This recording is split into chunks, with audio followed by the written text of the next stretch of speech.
Back to our channel. నేను మీ వేదానండి. నేనైతే ఈరోజు మా ఇంట్లో పొంగల్ చేశానండి టిఫిన్కి.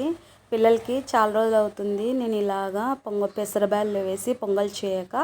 అయితే ఈరోజు అడిగారు, వాళ్ళు తిని క్యారీ కట్టుకెళ్ళారండి. దీని కాంబినేషన్ పల్లి చట్నీ అలాగే పెరుగు తీసుకెళ్లారు.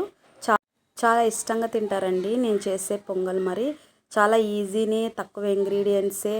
అయితే నేను మెజర్మెంట్ అయితే లెంతీ వీడియో అవుతుందని నేను చెప్పలేదండి. అయితే ఇంకొకసారి ఖచ్చితంగా నేను చూపిస్తాను.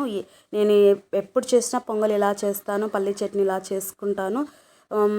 ఒక గ్లాస్ రేషన్ బియ్యంకి హాఫ్ గ్లాసు పెసరపప్పు తీసుకోనండి ఫ్రెండ్స్. ఉల్లిపాయలు సేమ్ మనం యాజ్ ఇట్ ఈజ్ ఉప్మా ఏ విధంగా చేసుకుంటామో ఆ విధంగా ఎక్కువ ఉల్లిపాయలు వేసి ఇలాగ చేసుకోనండి.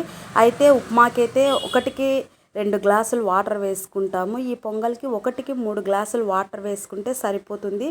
ఇంకా పల్లి చట్నీ కానీ మన ఛానల్లో అప్లోడ్ అయ్యింది, చూసేసేయండి. పొంగల్ కానీ మన ఛానల్లో అప్లోడ్ అయ్యింది, విజిట్ చేయండి ఫ్రెండ్స్. హ్యాపీగా క్లియర్గా డీటెయిల్గా నేను చెప్పాను ఎలా చేసుకోవాలో.